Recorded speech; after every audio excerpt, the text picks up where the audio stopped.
Showed up to my wife's lavish company branch opening party only to find everyone laughing and staring at me. The 1-minute man in bed is here. Then my wife's office lover called security and said, "Get this impotent man out of here."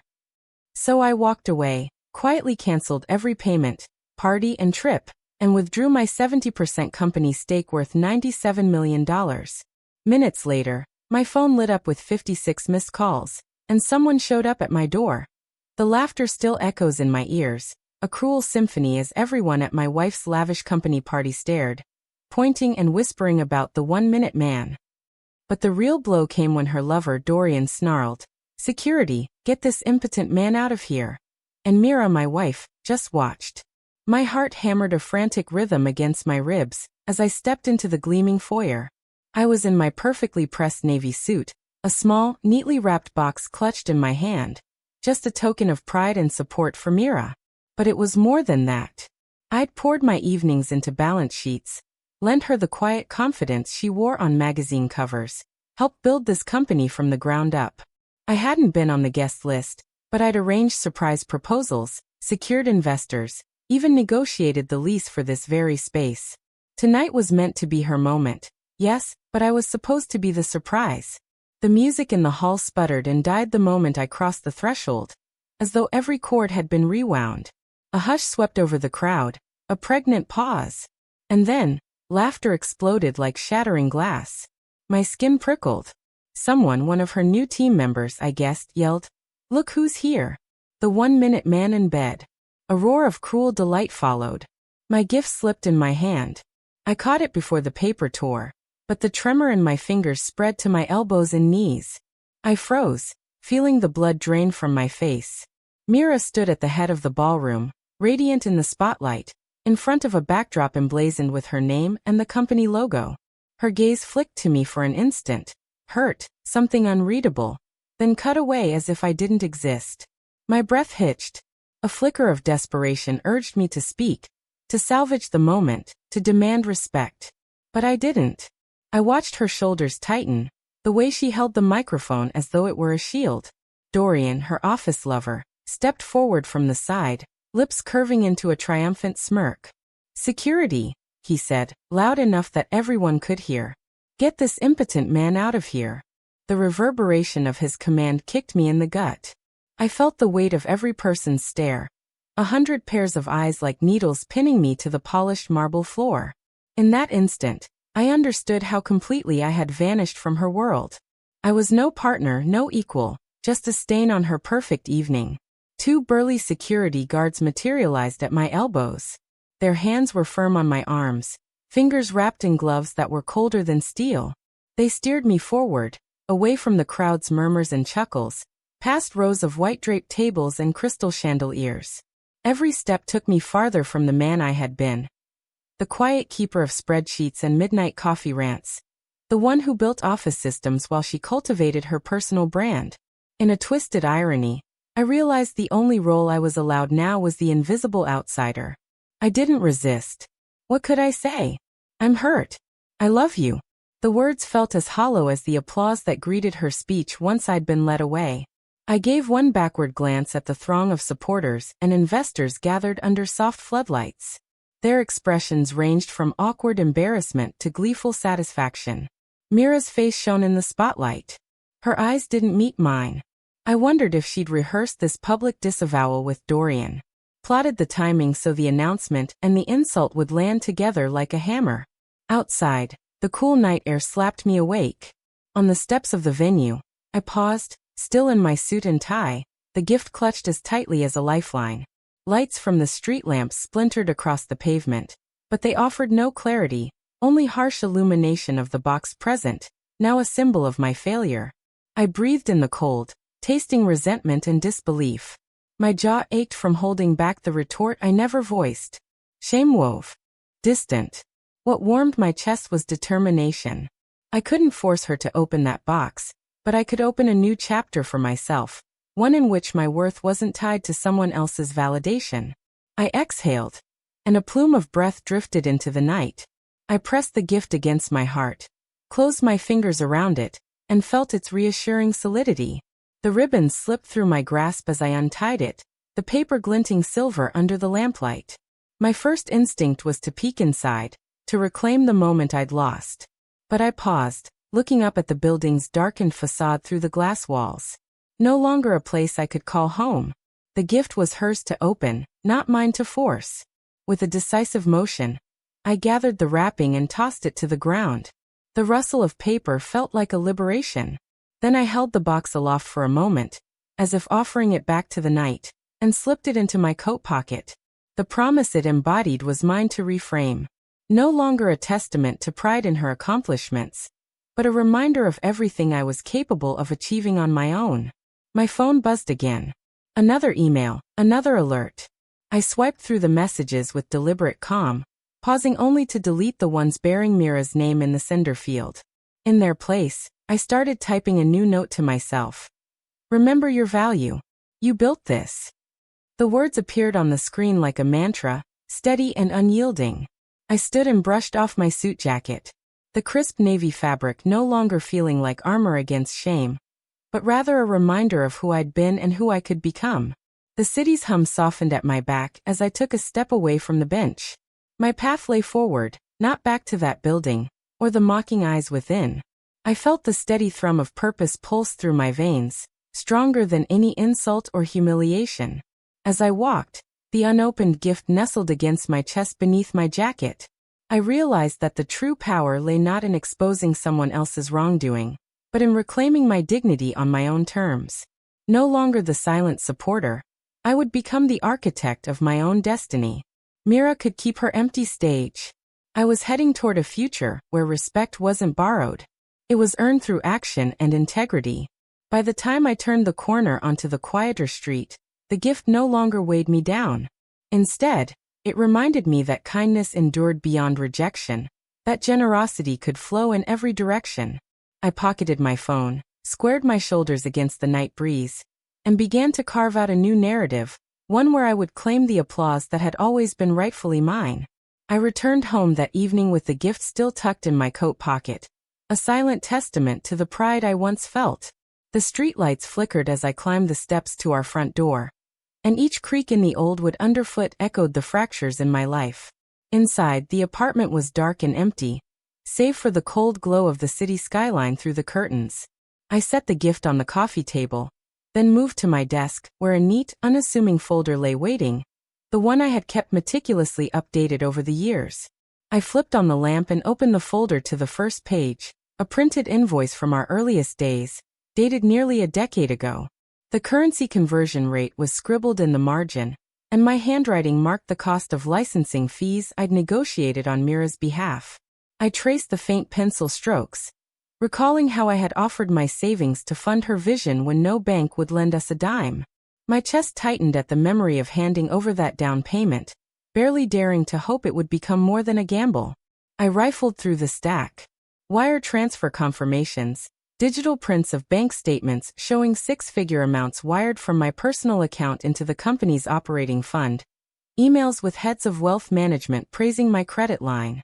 70% of the capital had come from me.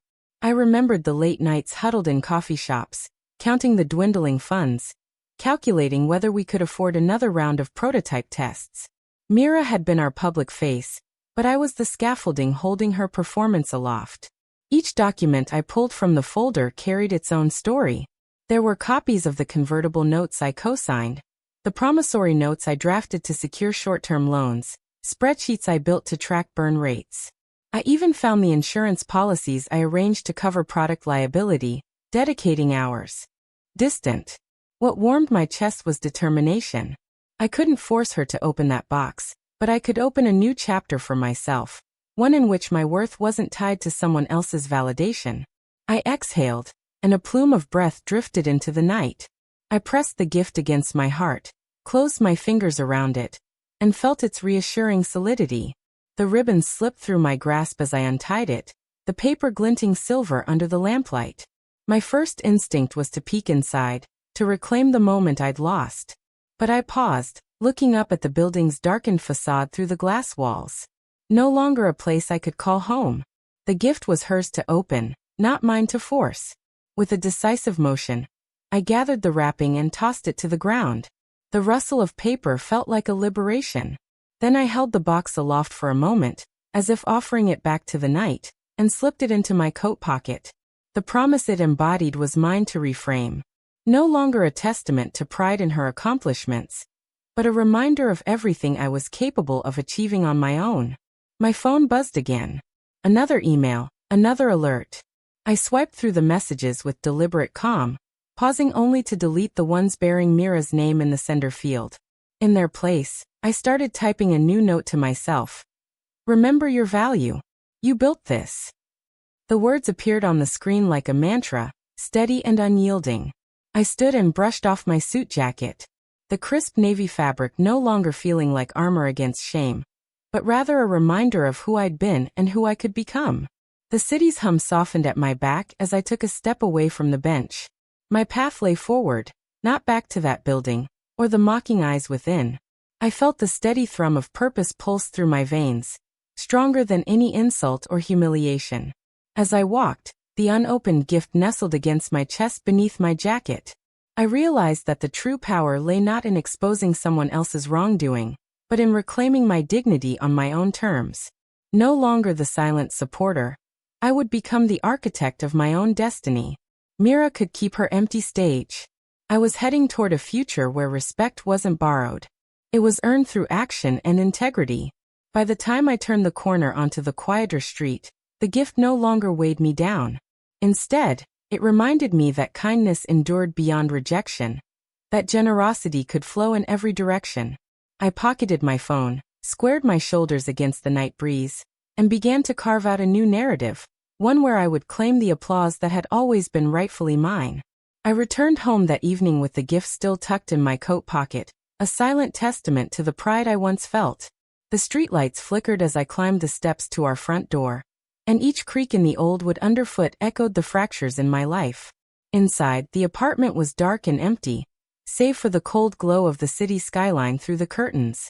I set the gift on the coffee table, then moved to my desk, where a neat, unassuming folder lay waiting, the one I had kept meticulously updated over the years. I flipped on the lamp and opened the folder to the first page, a printed invoice from our earliest days, dated nearly a decade ago. The currency conversion rate was scribbled in the margin, and my handwriting marked the cost of licensing fees I'd negotiated on Mira's behalf. I traced the faint pencil strokes, recalling how I had offered my savings to fund her vision when no bank would lend us a dime. My chest tightened at the memory of handing over that down payment, barely daring to hope it would become more than a gamble. I rifled through the stack. Wire transfer confirmations, digital prints of bank statements showing six-figure amounts wired from my personal account into the company's operating fund, emails with heads of wealth management praising my credit line. 70% of the capital had come from me. I remembered the late nights huddled in coffee shops, counting the dwindling funds, calculating whether we could afford another round of prototype tests. Mira had been our public face, but I was the scaffolding holding her performance aloft. Each document I pulled from the folder carried its own story. There were copies of the convertible notes I co-signed, the promissory notes I drafted to secure short-term loans, spreadsheets I built to track burn rates. I even found the insurance policies I arranged to cover product liability, dedicating hours to negotiating premiums so that our fragile startup wouldn't crumble under legal scrutiny. I flipped through every page, feeling the weight of my contributions accumulate like layers of sediment, each sheet a testament to my sweat and faith. Then I reached the tax filings.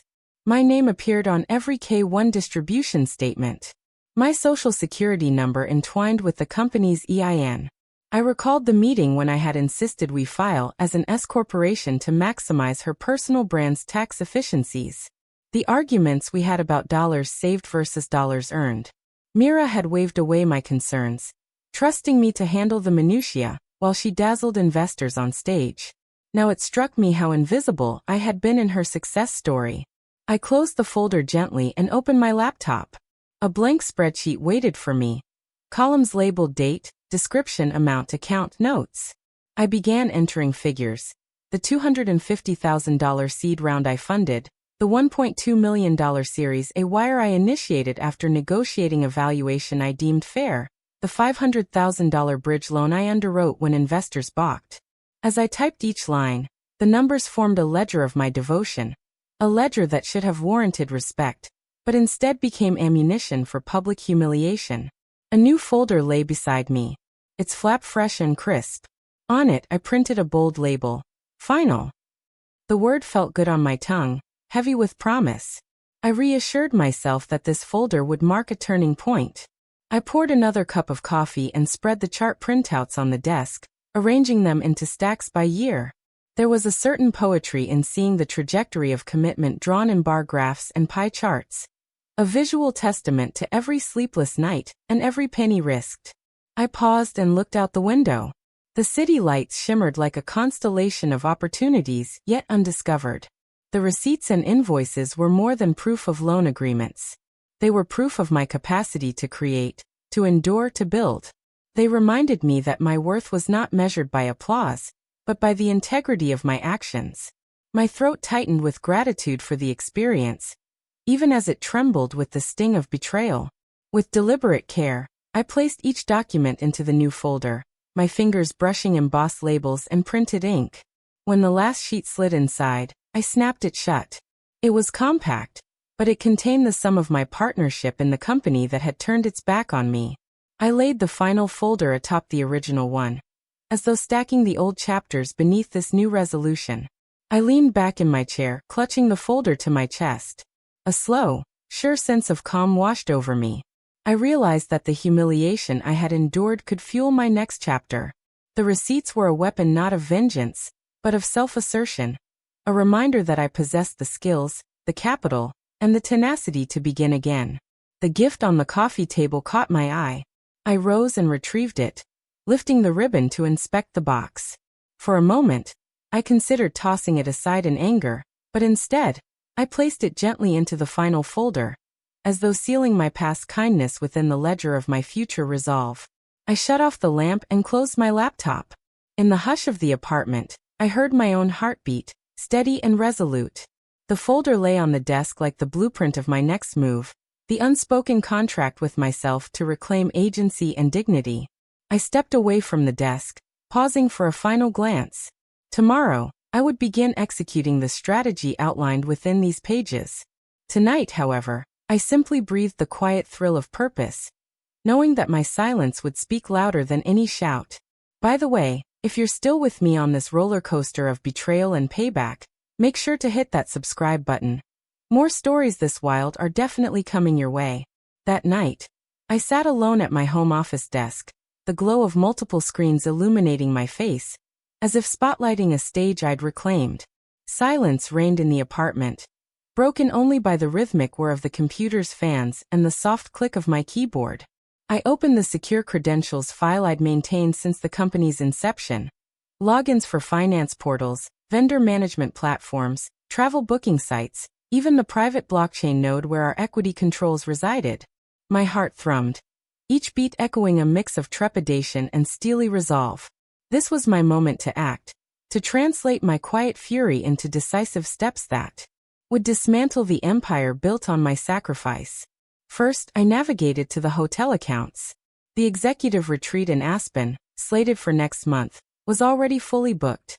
Luxury chalets, ski access, conference rooms overlooking snow-dusted pines. I clicked through the itinerary details and selected Cancel Reservation. A cascade of automated prompts confirmed my authority. The system displayed a polite apology notice, promising full refunds. I let out a small breath, tasting the bitterness of reprisal mingled with the sweetness of justice. No more would they toast champagne in my name while mocking the man who funded every reservation. Next, I turned to the vendor contracts. I accessed the procurement portal and located the executive lounge renovation at their flagship headquarters. Marble flooring, custom cabinetry, a sculptural reception desk. I marked the contract terminate, then sent the official notice.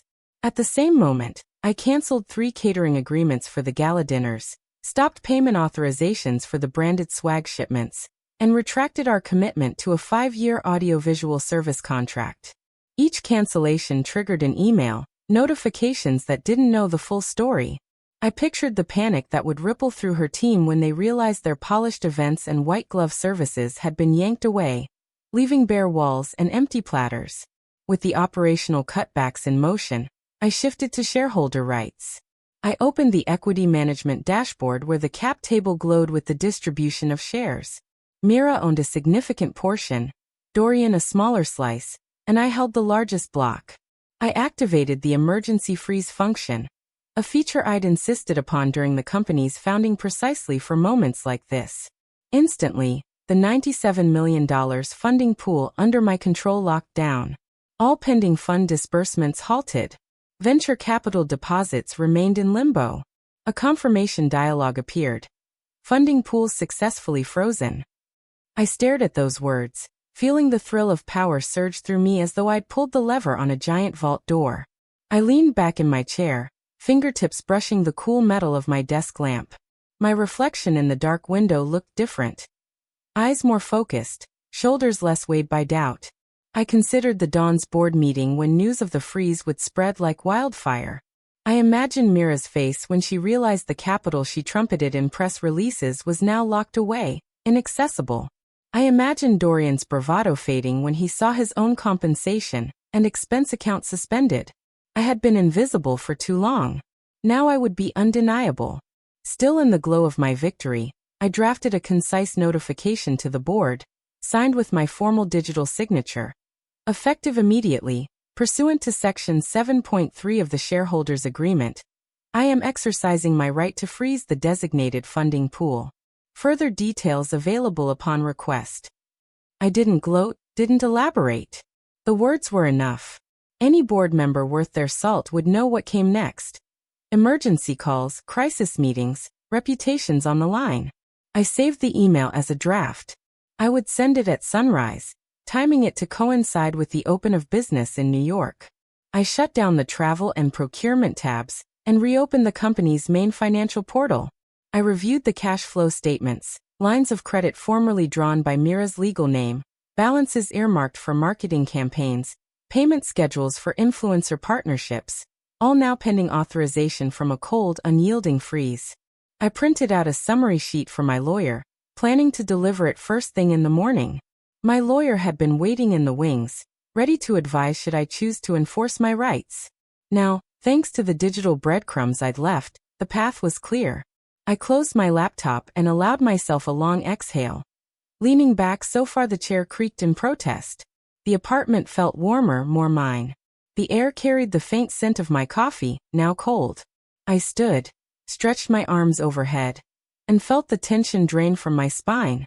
In that moment, I recognized the magnitude of what I'd done.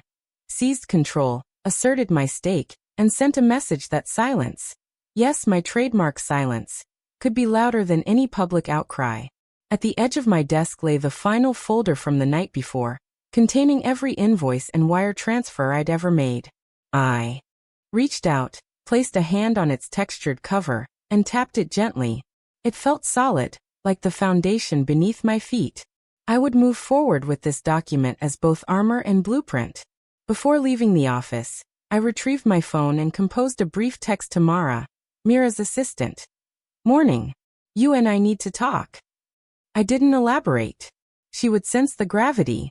Then I locked my phone and slipped it into my pocket, heading toward the bedroom. As I crawled under the sheets, fatigue washed over me in heavy waves. Yet, beneath the exhaustion, excitement shimmered. I had disrupted their world at its very core. I had reclaimed agency over my own life and finances. Tomorrow would bring chaos for them, but for me, a calm dawn of autonomy. I drifted to sleep with the hum of the city outside my window, a lullaby to accompany a man unbowed, unbroken, and ready to forge his own destiny. Morning light filtered through the hotel curtains, painting soft gold stripes across the rumpled sheets. For a moment, I lay still, listening to the distant hum of traffic below, and the faint click of a hallway door. My phone lay silent on the nightstand, but I already knew what awaited me. An avalanche of missed calls and messages that would shatter the precarious calm I'd carved for myself. I steeled my resolve and sat up, swinging my legs over the edge of the bed. My suit jacket hung on a chair beside the desk. I shrugged into it, the fabric snug against my shoulders, and patted the inside pocket where I kept a copy of the board notification. From here onward, everything would happen on my terms. I reached for the phone.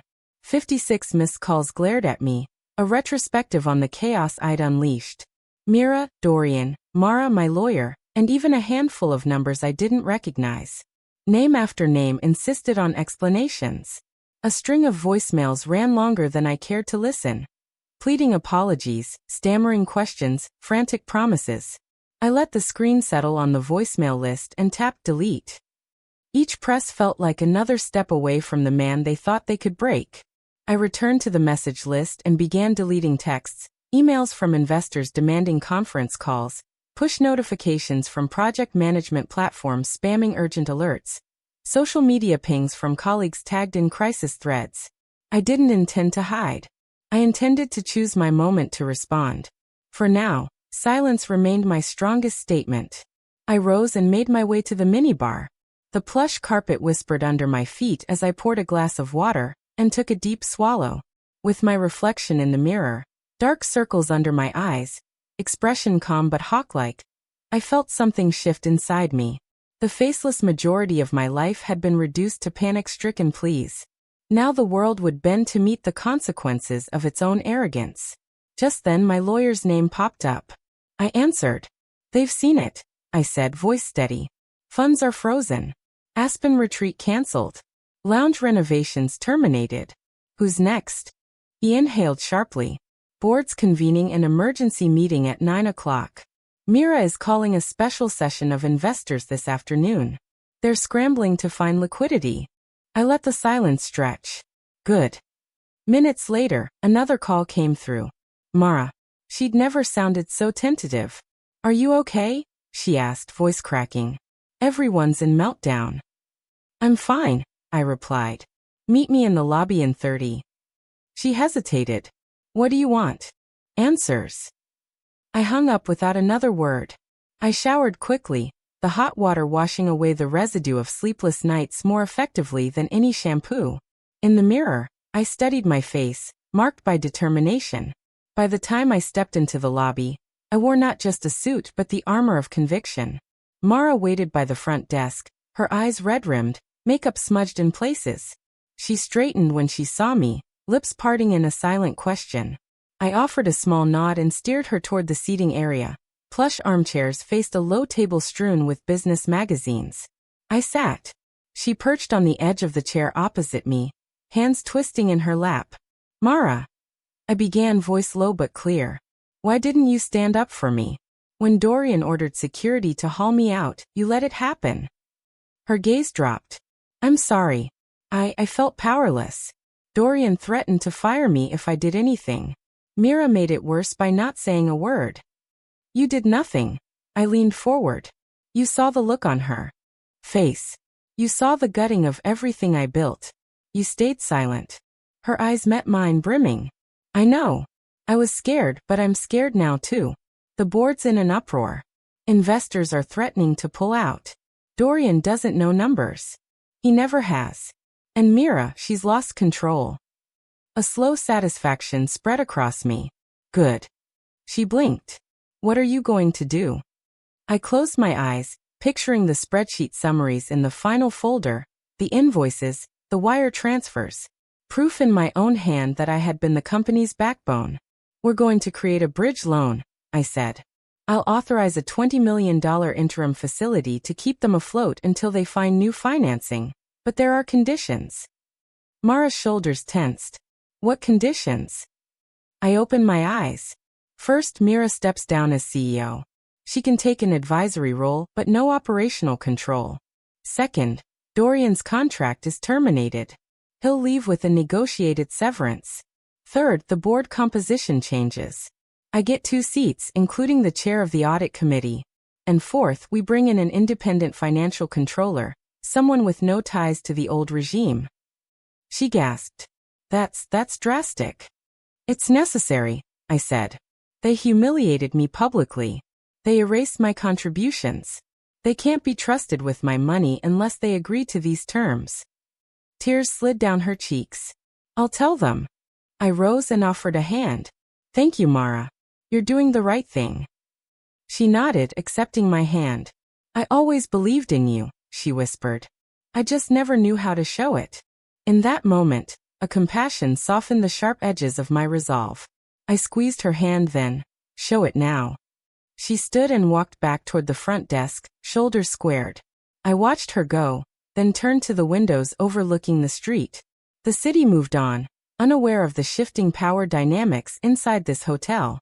Soon, every executive in that building would be reading my terms, scrambling to preserve their own positions. I returned to my room and poured another glass of water. The phone buzzed again, this time with a message from my lawyer. Draft agreement attached, signed, and returned to counsel. I scanned the document. Lines of text laid out my conditions, my demands, my assertions of rightful authority. I signed in the signature block with a flourish. Then I took a deep breath, feeling the promise of renewal in every cell. Outside, the morning sun climbed higher, banishing the shadows. I had initiated the fallout. Now I would oversee the settlement. The balance of power had shifted, and no one would mistake my silence for surrender again. I finished my water, pocketed the phone and the signed agreement, and stepped toward the door. Today they would negotiate with the man they tried to humiliate.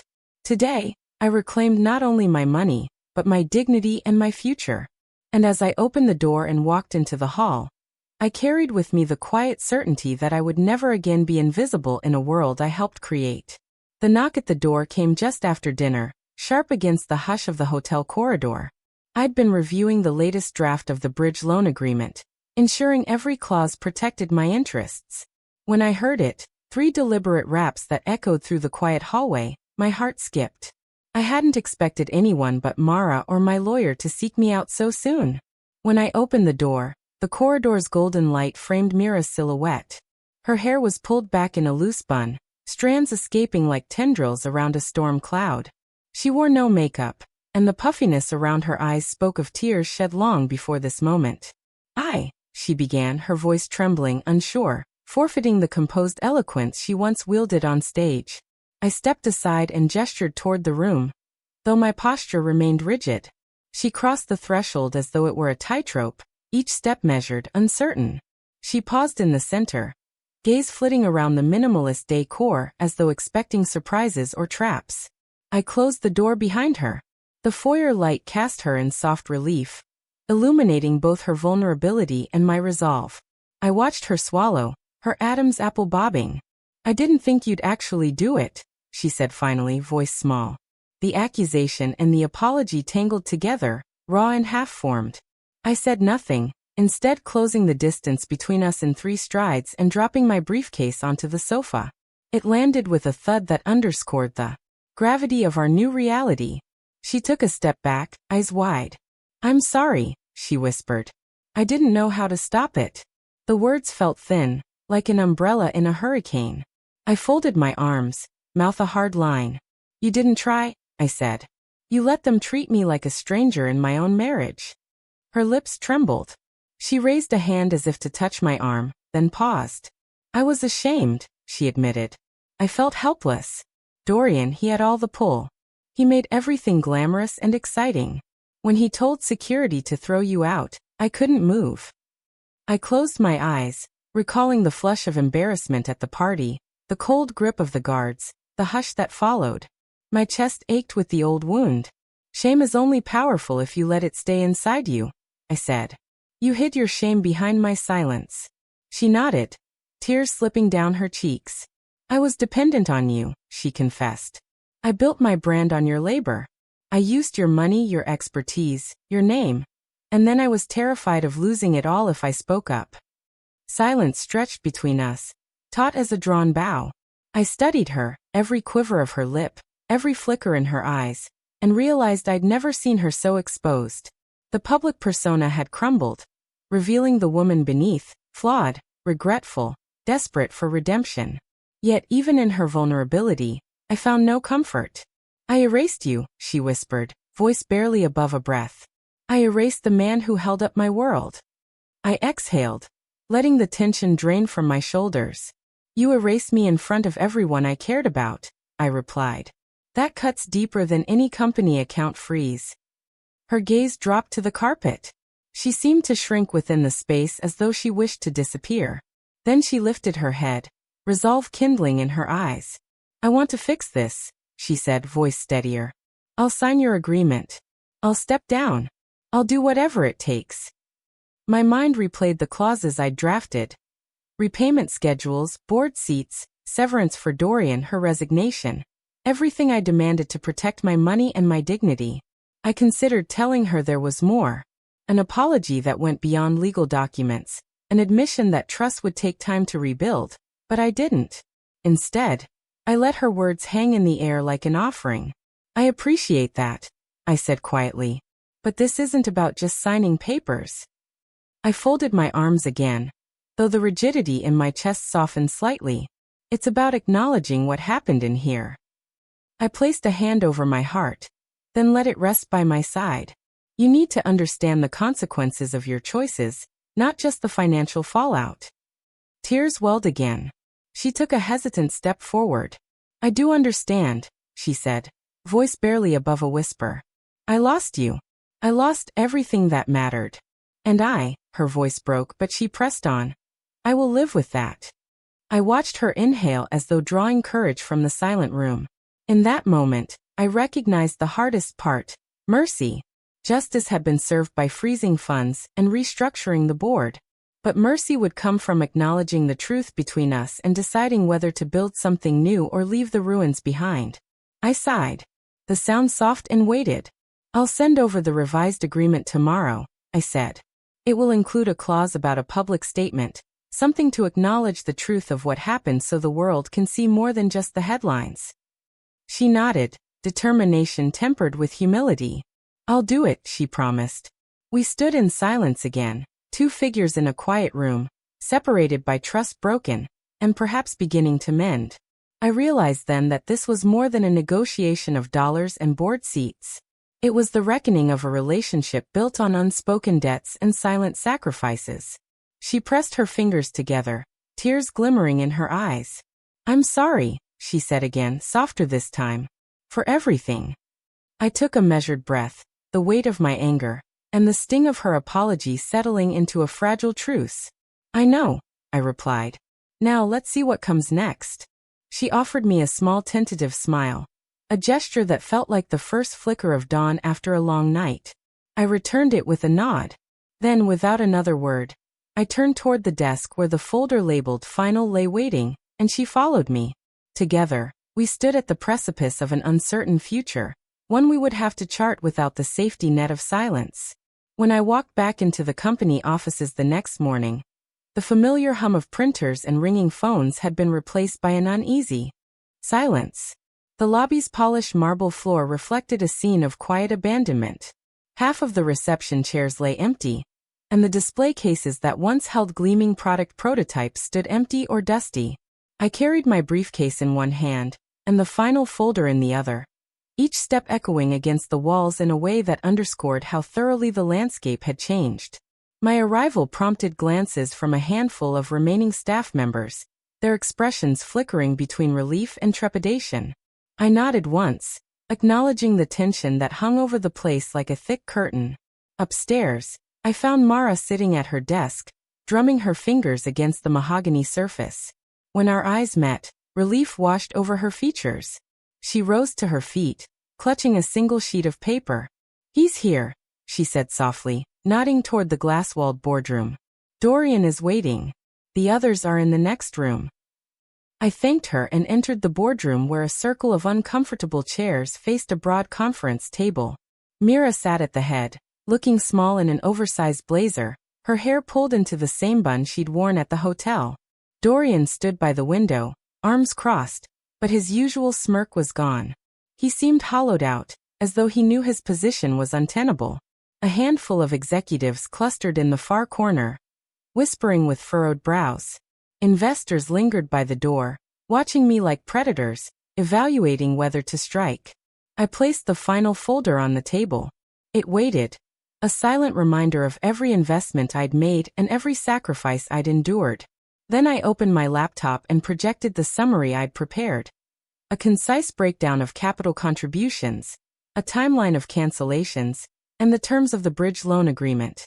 The slide that detailed Dorian's termination stayed on screen longest, the text stark against the white background. I looked up at him, his jaw clenched, but he said nothing. Mira cleared her throat, voice wavering. "We've reviewed your proposal," she began. "And we're prepared to comply." A murmur of surprise rippled through the room.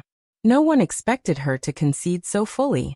She glanced at me, eyes pleading forgiveness. "I'm stepping down as CEO effective immediately. I will sign the repayment agreement in full with the bonus you specified. Dorian's contract will be terminated with the agreed severance. I accept your seats on the board and the audit committee, and I understand we will appoint an independent financial controller." As she spoke, I observed each reaction. Relief softened some faces while others froze in indignation. Investors scribbled notes. Legal counsel leaned in to whisper with Mara. Dorian's shoulders sagged, his gaze dropping to the floor. I felt a surge of vindication, but also a flicker of something unexpected. Sorrow for the ruinous path we'd taken. When she finished, I stood and closed my laptop. "Thank you," I said simply. I paused, letting my gaze sweep across the room. This isn't just about restoring operations. It's about acknowledging accountability for the humiliation I endured, for the structure I provided, for the trust that was broken. I met Mira's eyes. "Your apology is on record and your actions will honor it." A board member cleared his throat. "What is your plan moving forward?" he asked, voice cautious. I opened the final folder and handed him a printed roadmap. 3 pages outlining the restructuring timeline, milestones for fundraising, and benchmarks for executive performance. "We'll stabilize liquidity through the bridge loan, then pursue a Series B with new investors who align with our vision," I explained. "We'll streamline operations, reduce overhead, and rebuild staff morale through transparent leadership. The independent controller will audit past expenditures and recommend best practices. We'll institute quarterly reviews for executive conduct to ensure accountability." Questions followed about projected revenues, marketing budgets, product roadmaps, but I answered each with clarity, drawing on the deep knowledge I'd accumulated over years of silent stewardship. With every response, I felt the cushion of respect grow beneath me. It was a far cry from the moment I'd been escorted out by security. Now I commanded the room. When the meeting adjourned, Mira approached me as others scattered toward their offices. She offered me a small envelope. "This is a letter," she said. Softly, I asked Mara to give it to you. I opened it and withdrew a single sheet of heavy parchment. Her handwriting was looped and precise, the ink still damp with intention. I read, handshakes and polite nods. I accepted each greeting with a calm smile, feeling the weight of my isolation lift with every introduction. Passing Dorian, I held out my hand. His eyes flicked up, meeting mine. For a moment, I saw regret in those dark depths. He took my hand, and our grip was brief but honest. "Thank you," he mouthed, no sound escaping his lips. Outside the boardroom, I inhaled deeply, the recycled office air, tasting sweeter now that we'd confronted the past. The halls felt alive again, as though the company had exhaled after a long nightmare. Staff members re-emerged from corners, some offering shy smiles, others nodding in respect. Mara caught my eye and gave a small thumbs up. Her loyalty had endured through fear, and now it shone in her quiet confidence. I paused at the reception desk and watched the prototype display, a new line of wearable tech humming with potential. In that moment, I realized that the true reckoning wasn't simply the money I reclaimed or the board seats I secured. It was the restoration of integrity. We had stripped away the facade, and discovered that beneath it lay purpose and promise. I straightened my jacket and continued down the hallway toward my former office. The final folder pressed against my side as though it were a compass guiding my way. I knew the road ahead would be challenging, filled with negotiations and deadlines and the occasional echo of past betrayals. But I also knew that for the first time in a long while, I was steering the ship rather than following in its wake. And as the office door slid closed behind me, I felt the quiet triumph of a man reclaimed. No longer a forgotten supporter, but a visible architect of his own destiny. 2 weeks later, I found myself at the threshold of Soulweave's modest office, a converted storefront with brick walls painted in warm neutrals, string lights overhead, and a single sign declaring Soul Weave, weaving solutions together. It was a far cry from the marble lobbies and glass towers I'd left behind, but something in its simplicity called to me. I carried a manila envelope tucked under my arm. Inside, the investment agreement I designed to give this small startup the runway it deserved. I stepped inside, the gentle hiss of the door announcing my arrival. A woman looked up from a cluster of soldering irons and circuit boards on a workbench. She paused, eyes widening in recognition. "Is that?" she began, voice catching. "It is. You're the guy from Nexra, right? The one they humiliated." I offered a small smile. "That's me." I extended the envelope. "I'd like to invest." She blinked, uncertainty flickering across her features before melting into gratitude. I don't know what to say." I gestured to the chair behind me. "Just sit. Tell me where you need support." She slid into the seat, brushing a strand of hair from her face. "I'm Ava," she said, voice soft but firm. "I've been working on sustainable fiber synthesis, plant-based polymers that mimic spider silk. I pitched it to Mira and her team years ago. They laughed it off as a hobby project, said it didn't fit their brand narrative. I kept going alone, cobbling together equipment, teaching myself structural modeling on nights and weekends." I nodded. "Persistence pays." I placed the envelope on the table. "This will cover your next 18 months of R&D, equipment upgrades, and pilot manufacturing." Her eyes filled with tears. You're giving me everything I asked for years ago." "I'm giving you what you earned," I said. "Your idea had legs. I regretted not supporting it before." Ava exhaled, relief evident in her slumped shoulders. She opened the envelope and skimmed the agreement. Terms fair, no hidden clauses, interest rates designed to foster growth rather than extract profit. When she looked up, her smile lit the room brighter than the overhead lights. "Thank you," she said simply. I leaned back, watching her unfold the possibilities before her. "I'd like to be a silent partner," I added. "I'll advise when needed, but this is your vision." She nodded, conviction shining in her eyes. "I wouldn't have it any other way." Over the next hour, we talked shop, polymer matrices, supply chain challenges, pilot batch targets. She showed me prototypes, fine threads that glinted in the afternoon sun, strong enough to support weight, but soft to the touch. I held one strand between my fingers, feeling the tensile strength she had coaxed from humble plant matter. It was remarkable. When our meeting ended, Ava walked me to the door. She paused in the entrance, turning back. "You okay?" she asked, as though testing whether I belonged in this world of startups and scrappy entrepreneurs. I looked around at her workspace. Tools neatly arranged, whiteboards covered in formulas, a stack of journals containing her experimental data. "More than okay," I said. "I feel alive." She smiled, and I realized it was the first genuine smile I'd seen from anyone in weeks. Untainted by fear or obligation, born of gratitude and shared purpose. I slipped out into the street, the sun warm on my back. I felt lighter than I had in months, no longer tethered to the ruins of the old company, but propelled forward by the promise of something new. Over the next several days, I checked in on Soulweave's progress.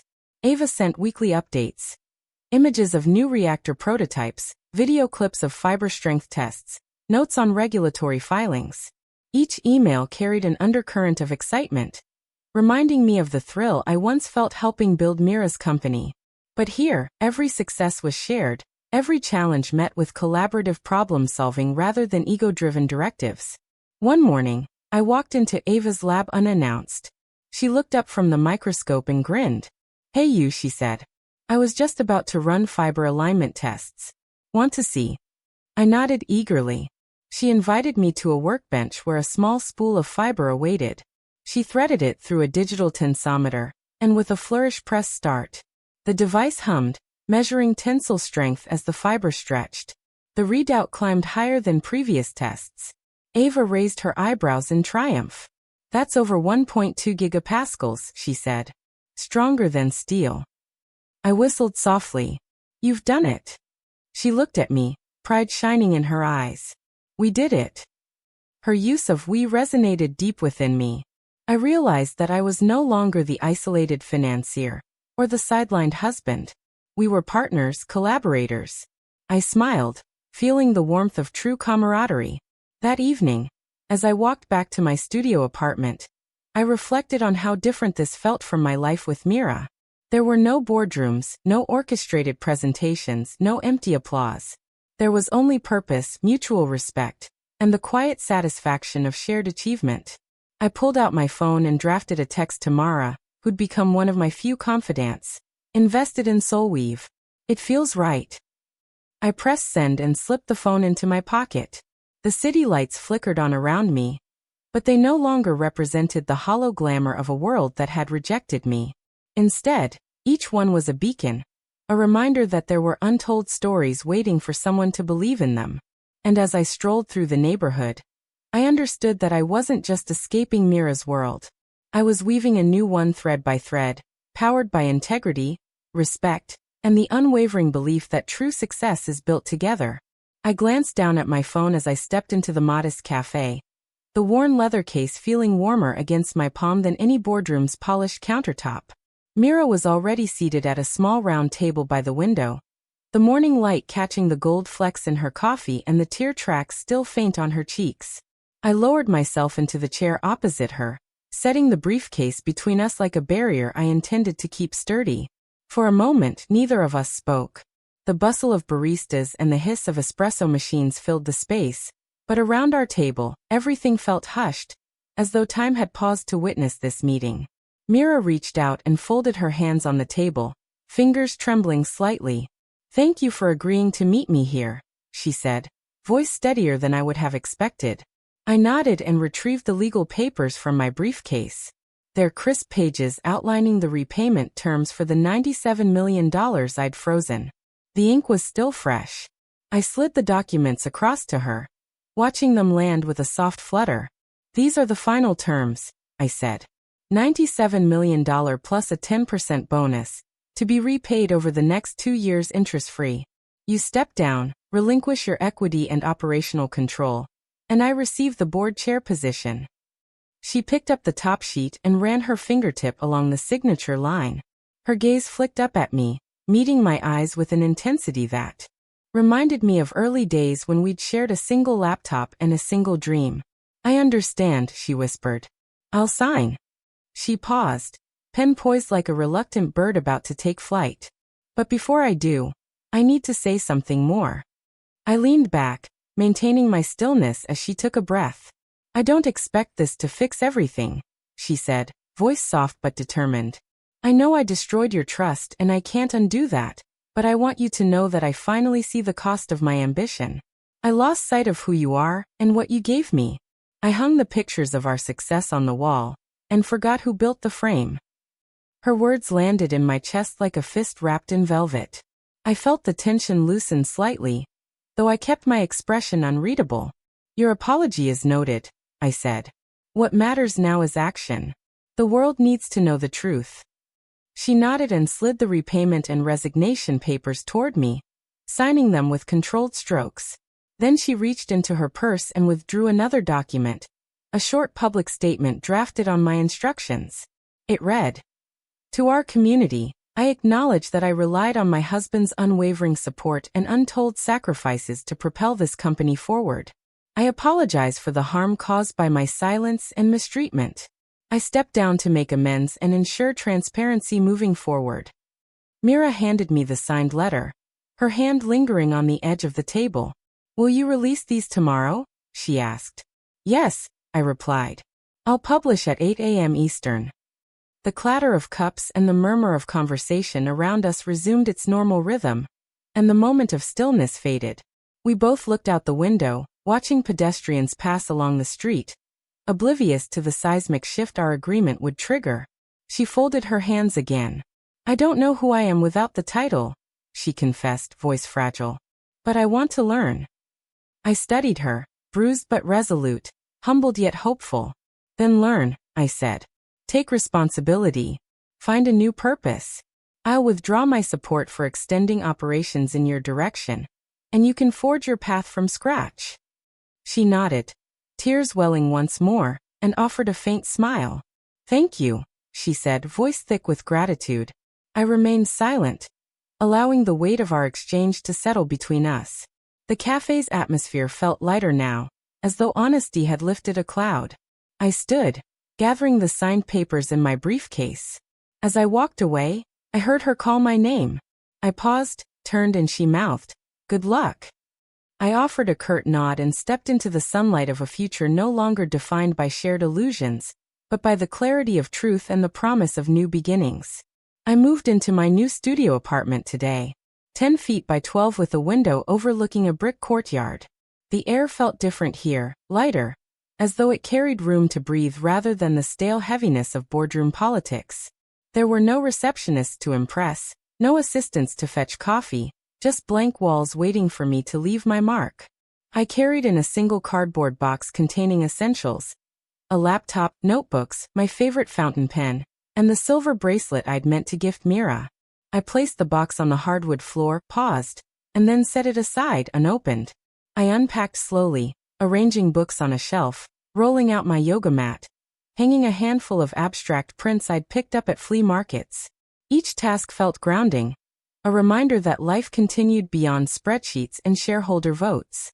I made coffee on a small hot plate, the aroma filling the room in comforting swirls.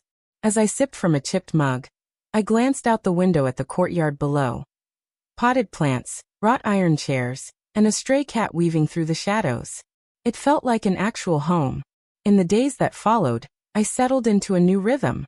Mornings began with stretching and journaling. I tracked daily wins and challenges, setting intentions rather than ticking off endless to-do lists. I spent afternoons meeting with entrepreneurs at local cafes, offering mentorship on financial planning and growth strategies. Their gratitude was genuine and unguarded. No hidden agendas, just people striving to turn ideas into reality. I felt my pulse quicken with each thank you, and each spark of hope in their eyes. One afternoon, I attended a workshop on social impact investing. The organizer introduced me to a network of investors focused on clean energy, social housing, and educational startups. Their values aligned with mine, profit intertwined with purpose. I spoke passionately about SoulWeave's sustainable polymers and offered insights from my own experiences. A woman in the back, her name tag reading Naomi, approached me afterward.